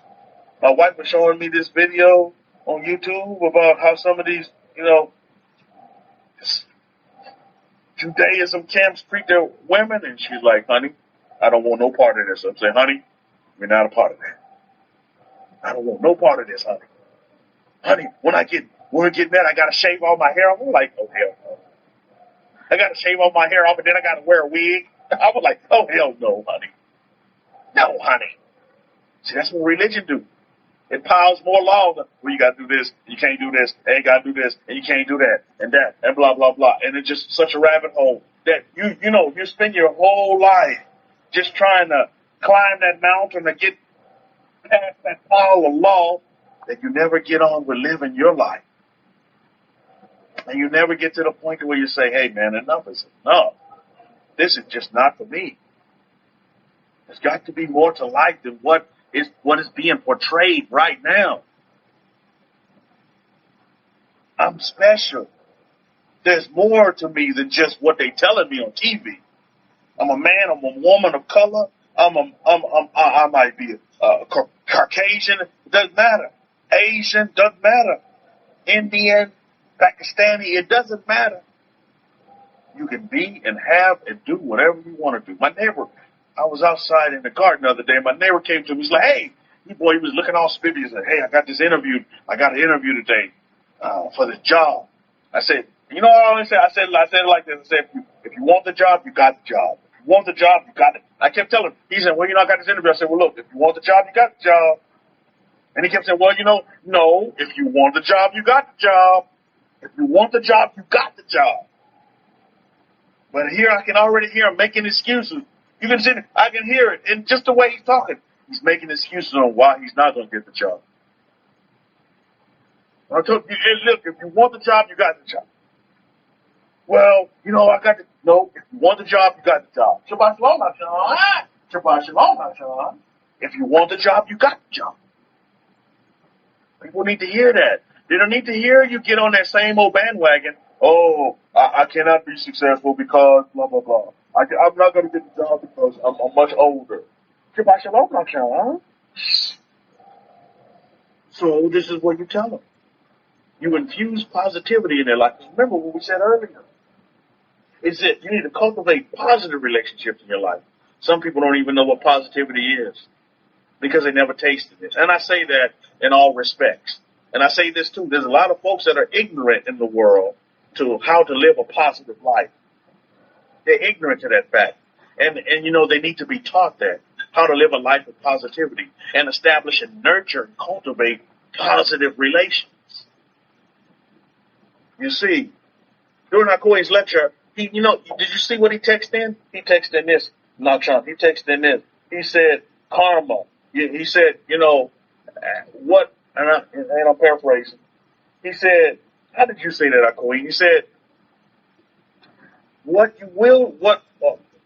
how you treat others is how you're going to be treated. Or something to that effect. How you treat others is how you're going to be treated. He was talking about karma. Yeah, what you sow, you will reap. What you sow, you will reap. And that's the same way. So what you reap, you will sow. What you sow, you will reap. If you sow in seeds of, I'm not going to get the job, then you won't get the job. But if you say, I'm going to get the job, then you get the job, right, Sean? Then you'll get the job, right, son? So it's up to you to decide. What you sow, you will reap. So we need to be infusing and cultivating positive relationships. We need to be positive relationship magnets in all aspects of our life. In all aspects of our life. It's very, very important that we do understand that. Very important. Because if we're not, then what are we? You are what your situation has presented itself right before your very eyes. That's what you are. And you cannot blame nobody but yourself. You cannot blame no one but yourself. You can change it. You have the capability and the capacity to change it because here in this forum, underneath the confines of the Kohen, we have the ability to change because we've been given the tools to change ourselves. Right, Nashawn? We've been equipped with the tools to change ourselves. And to understand that we have the power within ourselves to change. But it requires us first to establish the relationships. These relationships, the relationships, right, Nashawn? The relationships that we have. It's very, very important that we establish these relationships. Number one, with ourselves. That's the most important relationship that we need to have. The next one is with our families. We must build and nurture and establish our relationships. Positive relationships. But most folks, they put all their energy into focusing on this negative, just this law, instead of positive relationships. They sit there and tell you, what? You can't do this, can't do that, can't. Well, what can you do? You can be successful. You can be at peace. You can be in love with yourself. Nakshan? You can be full of joy. Right, Nakshan? It can't happen. It can be. If you desire that for yourself, that's what you desire. But most people are still going through the motions. Still going through the motions of just, well, am I going to get in? Unanswered questions when you already have the answers within us. You have the answer. But most folks want to focus on those questions that they think can't be answered. Oh, am I going to go to heaven? Am I going to have a wonderful life? Am I ever going to get married? Am I ever going to get that house that my neighbor has? Am I ever going to get that 6-figure job? Is it ever going to happen? Oh, God, what should I be doing now, God? Y'all, what should I be doing now? Y'all, what should I be doing now? What do you want me to do? What's your will, God? When the whole time, the powers of Abraham, Isaac, and Jacob are saying, what do you want to do? What do you desire for yourself? What gives you peace, love, joy, and happiness? What multiplies you? Not divides you. What multiplies you? What makes you better? Huh? And begin to utilize these particular things, these particular tools that we've been given by our Kohen, and begin to apply. Relationships, Mr. Hall, that's what it's all about. Relationships is exactly what it's all about. And we can look at this right here in our Abrahamic-Faith Bible. It talks about it. Look at Deuteronomy chapter 22, verse 1. Now, we look at Deuteronomy, we look at the bar of Deuteronomy chapter 21, and it's the same thing. It's talking about the scenario of how to treat a woman. A woman that want to make her your woman. It begins to talk about that. That's a relationship, right? That's an example of one relationship. Deuteronomy chapter 22 is full of just relationships. Most folks want to look at that and say, Judaism say, well, this is where majority of all of our 613 laws, they come from this portion right here, all of our law. No, it's all about relationship. These are all about relationships. Deuteronomy 22, verse 1, chapter 22. Yes, ma'am. Okay. Chapter 22, verse 1. You shall not see your brother's ox or sheep go astray and hide yourself from them. My goodness, here you go. We're talking about animals, relationship with animals. Sheep or ox going astray. You see it happen. And it goes on to say in verse 1 of 22 of Deuteronomy, you shall in any case bring them again to your brother. I mean, we're talking about a relationship with animals here, Mr. Paul. I didn't make this up. This is how we're supposed to be with animals. And it reminds me of the donkey in the ditch that Yeshua ben Yosef or Jesus of Nazareth talked about. If you see your donkey in the ditch on the Sabbath, you're not going to go get the donkey in the ditch out of the ditch on the Shabbat? Come on now. Relationship. Again. But some folks will look at, well, this the law, thus saith the law. No, this is about a relationship, baby. And how we build and establish a relationship with animals. Now, for you women in the room, if you're courting and dating and you see that this man mistreats animals, run away from him. Because if he mistreats animals, he definitely going to mistreat you. If he has no respect and love and care for animals, nurture and care for them, then he's not going to care for you either. So run 10 miles away from him. Run like Forrest Gump away. And vice versa, men.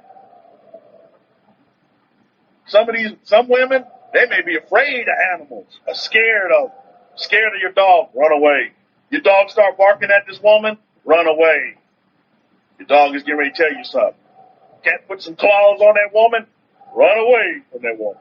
Probably not one you want to be with. They're giving you some, I go and talk about them signs. They give you a physical manifestation and manifestation. You get a physical manifestation, and you probably need to move on to the next man or woman. Deuteronomy 22:2 goes on to say, and if your brother be not near you, or if you know him not, then you shall bring it to your base, to your house, and it shall be with you until your brother seek after it, and you restore it to him again. My goodness, this is animals, Miss Bahal. Animals. Deuteronomy 22:3 goes to say, in like manner shall you do with his ass, with his donkey too. Take care of the donkey. Don't leave the donkey in the ditch. Baruch Hashem. Don't leave the donkey in the ditch. Relationship. It's all about relationship with animals. I'm telling you.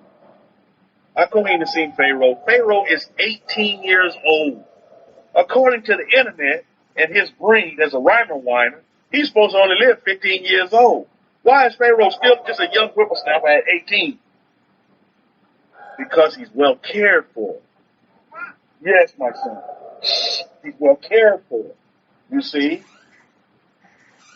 We take care of our animals. It's a relationship. Mm-hmm. It's a relationship. Now, look at Deuteronomy 22:6. And if a bird's nest chanced to be before you in the way of any X, any tree, or on the ground, whether they be young ones or eggs, and the mother is sitting upon the young or upon the eggs, you shall not take the mother's bird. You should not take the mother bird from the egg. Okay, now, Sean. So, yeah, we must look at that as well. Look at verse 7 of 22. Verse 7 of 22. But you shall say in any wise, let the mother go and take the young to you, that it may be well with you, and that you may prolong your days. Hashem. So there's a method, there's a relationship. See, again, remember how I told you we multiply, we don't divide? If you take the bird with the mother bird with the eggs, then you totally annihilate the whole process of being able to multiply. Lead the mother bird around, and then here comes the next bird. The father bird come around, and they can make more eggs. Do you get it? Continue to multiply that. Continue to see yourself as a multiplier. Say it, now, Sean. Say, I am a multiplier. I am a multiplier. Right, now, Sean? Multiply. We multiply. We don't divide. We don't subtract. We don't take away. If you take away the mother, too, then, my goodness, what do you have to work with? Then you have no ability to make what? More eggs. Right? There's a process. So, again, our relationship with birds, right? Uh-oh. With birds, right, now, Sean? The relationship with birds. Look at Deuteronomy 22:9. My goodness, here we go again. Oh, no. Let's go to Deuteronomy 22:8. This one was a good one. When you build your new base, your new house, then you shall make a guardrail for your roof, that you may not bring blood upon your face, if any man fall from there. My goodness, house relationship, house safety. Again, relationship. People look at this, just this too much law, blah, blah. No, it's a relationship to protect the safety of the household and those that are in the household and guests as well. It's all about a relationship. Even to the point of our house, to take care of our faith. That's our number one place we need to take care of, right, is our faith. That's where our families are located. So, yes, take care of our homes. So, yes, manifest you that big house that you desire for yourself, full of all the necessary safety features. And in today's time, one of the biggest safety features here in Texas, I don't know where you're from, is to make sure that you have a weapon in your house to protect your family. Take care of your faith. You know what I mean? It's important. Take care of your house. Then it goes on. We're not done yet. Not done yet. Look at Deuteronomy 22:9. You must not plant your vineyard with different seeds. Now, again, Hakohi talked about this. Torah has many different layers to it, 70, as they say. You must not plant your vineyard with different seeds, lest the fruit of your seed which you have sown and the fruit of your vineyard be defiled. My goodness, to take care of the plants. This is a certain way you take care of your garden. Now I've gotten some great insight from Hakohi that goes deeper than that. But again, from this layer that we're talking about right here, it's important that we look at is that we must take care of our what? Take care of your garden. We get garden tips. How many green thumbs in the room? We get garden tips on how we take care of our garden. How we do what? How we have a relationship with our garden, with our plants. You see? So we have people, we have the pets, and we have the what? The plants. The relationship, the 3 P's. And we need to establish our relationship with 3 P's in such a way that there's what? This positive relationship. And just like we're told in our Torah, that we can continue to have what? then we can have long life, longevity. Baruch Hashem. As the Torah says, that you may prolong your days. Baruch Hashem. That's very, very important for us to understand. We want to prolong our days, and we must establish what? Great relationships. Positive relationships. And begin to cultivate them, and not only cultivate, begin to nurture those kind of relationships. Not to be caught up in the nations with they protesting, where they wanting to segregate and separate and divide. There's no time for all that stuff. And if you're here in North America, if you pay attention to anything that's going on television, that's all they talk about. Divide. This person hate this person, this gossip about this person do wrong, I mean, my goodness. And then they have all these social media outlets where people talk about one another. One of my mentors that I really like, real estate mentor, he just bought he had one helicopter, but he bought one for his wife too. So now he has two helicopters. Real estate mogul, man, he's a billionaire. You know, he bought a helicopter. So then Arnold Schwarzenegger goes on and tweets about him buying two helicopters. Like, oh, you know, you could have spent your money another kind of way and blow. I mean, who cares? If the man wants to buy 10 helicopters, he can buy 10 helicopters, man.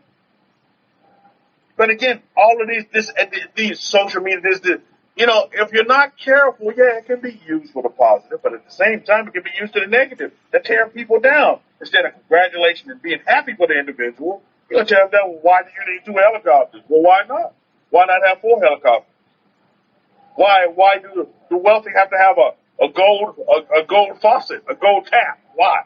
Why do you not have a regular tap? Just, you know what I mean? It's because that's what they desire. And who at the end of the day is going to shoot down somebody's desire? I'm not. I'm going to be totally happy for them because that's what they desire.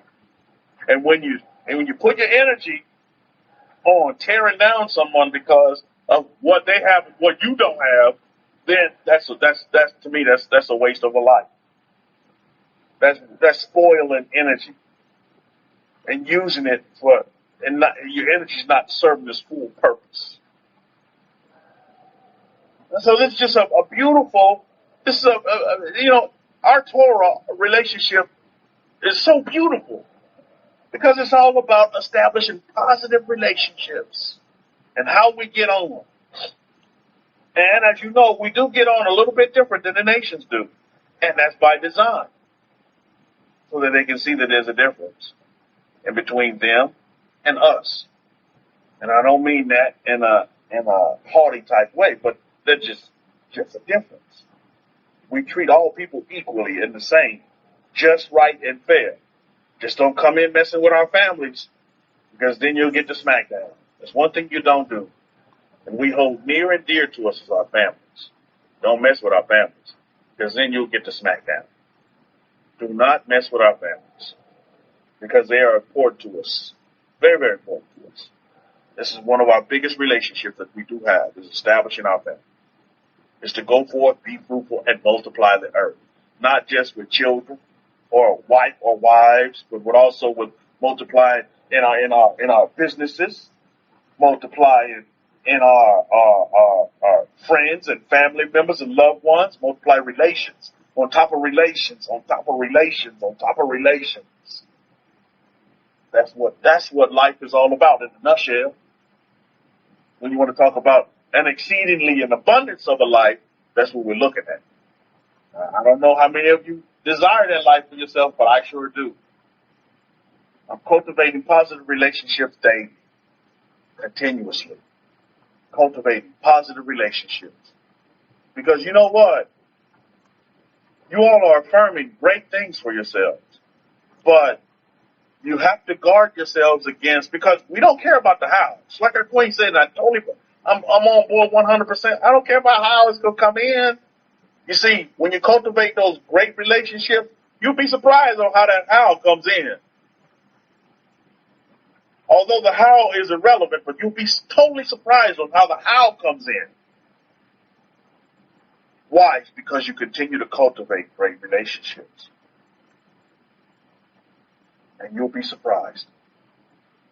Or maybe you won't be surprised. But it's all about establishing great relationships. But on the flip side, at the same time, Some of your affirmations, some of your manifestations can be held up because you don't establish the positive relationship. You don't establish it. And so it's kind of hindered or it's kind of slowed up because that's the avenue that was going to be used to usher in your manifestation. The unawares, Mr. Bahal. How do you avoid the unawares? Always be aware. You know what I mean? Always be aware. Be just, right, and fair to all because you never know. How many of you know what I'm talking about when I mean the unawares? You just don't know. You don't know if that person. You know, my father used to say this all the time as he would pick up the homeless. My father was, in the middle of the night, he would pull up on the side of the road. He had one of them good time vans. I don't know if you know those vans, but he had one of those, good time vans, man. And he would pull over on the side of I-10, and he would pick up hitchhikers. Hitchhikers, had their thumb out. He'd pick them up, give them a ride down the road, and he would always say, "You never know when you're entertaining an angel. You never know." He said, "You never know." Those unawares, he said, "You never know." I mean, these guys come in there, smelling like, they just, been laying in a pigsty. He didn't care. He would pick them up, and he would take them a ways on their journey and drop them off and keep it moving. Because you never know. You never know who you're entertaining. And you never know. So it's always important to be aware of, and not to select and choose, but to be fair and just and right to all peoples. When it comes to people, all pets, and to plants as well. That's our way of life, Mr. Bahal. Our way of life is not full of law, but it's full of relationship. Relationship with the universes, the powers of the universes, relationship with the powers of Israel, relationship, more importantly, with humanity. That's the most important relationship. And a lot of people miss that on how we treat our fellow human being, man or woman, cow or goat, sheep, dog, plant, produce, whatever you're growing in your garden. It's all about that relationship. So that's what I wanted to get across today. Law or relationship? Which one? Where are we at? When we look at the Torah, where are we at? Is the Torah about some laws? The Torah is about relationship. The Torah is all about relationship. The Torah is all about religion. Let religion continue to stack on the law. We'll continue to live a life of relationship. Cultivating and nurturing positive relationships. And that's when we'll move from strength to strength to strength. So on that note, we'll wrap it up for this Shabbat. I'll say Shabbat Shalom and Shalom Shalom to all of you. Have a wonderful 6 days of labor ahead and a wonderful Shabbat as well with your family members, friends, and loved ones. And we'll see you. We will see you next Shabbat. Baruch Hashem. So we give thanks to the Most High, the powers of Abraham, Isaac, and Jacob. And we'll also turn it back over to our Kohen. Hey, if you guys have any questions, feel free to do so. Bible teacher, no Sabbath worship, and the New Testament church. Okay. Continue in your New Testament church, Bible teacher there. You're doing a great job. Thank you. I will. Let's see, you're preaching another gospel. Galatians 1, 7, 8. It says you're under curse.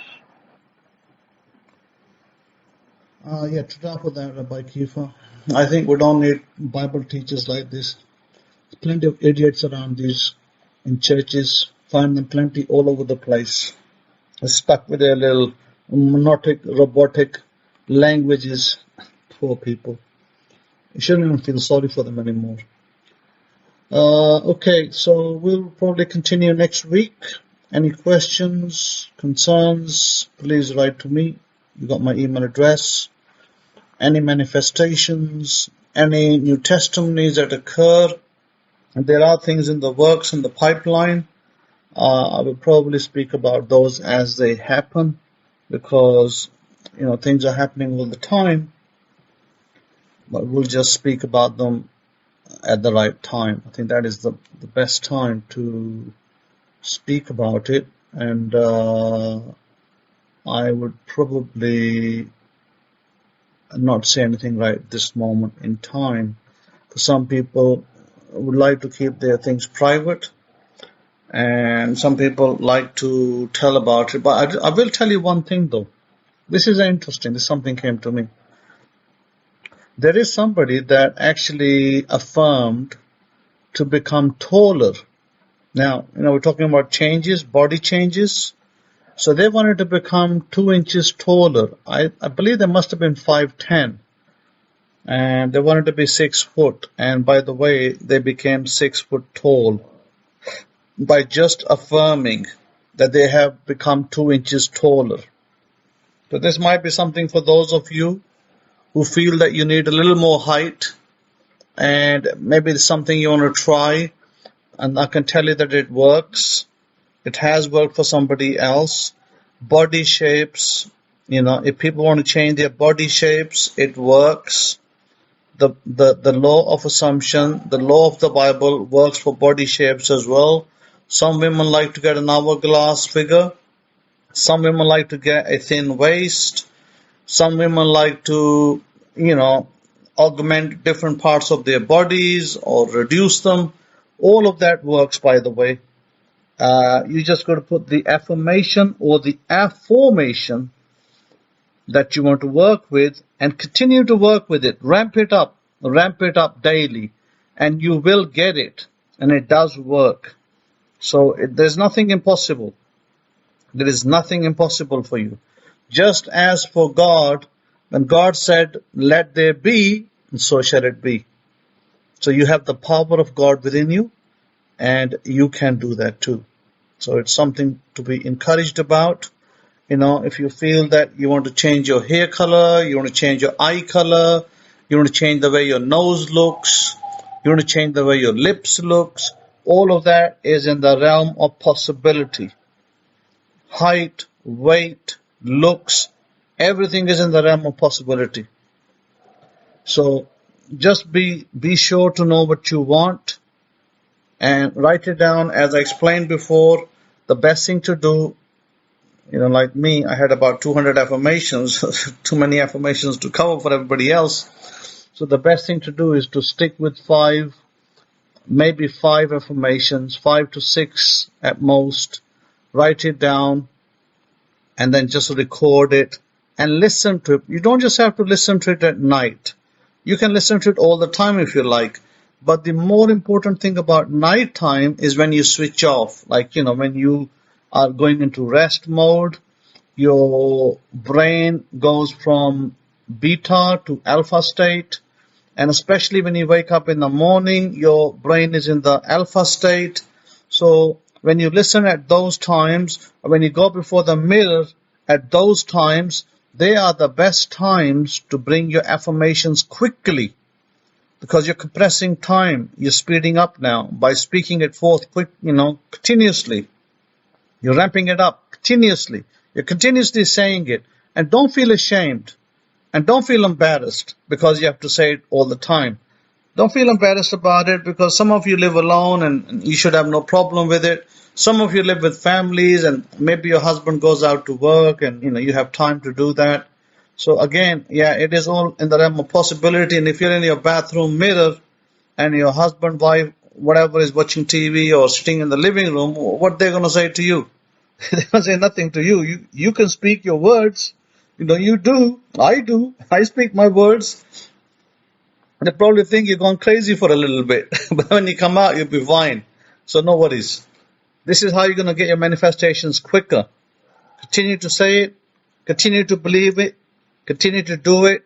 The law must be fulfilled. The law must be fulfilled. There is no other way. It will always come. It may not show in 3D right now, but next it will start to come into the 3D and it will be before you. And then it will say, yep, that is true. Things do work and things do come in 3D. So, happy manifesting. Happy week ahead. Baruch Hashem. Have a great week. Shabbat Shalom.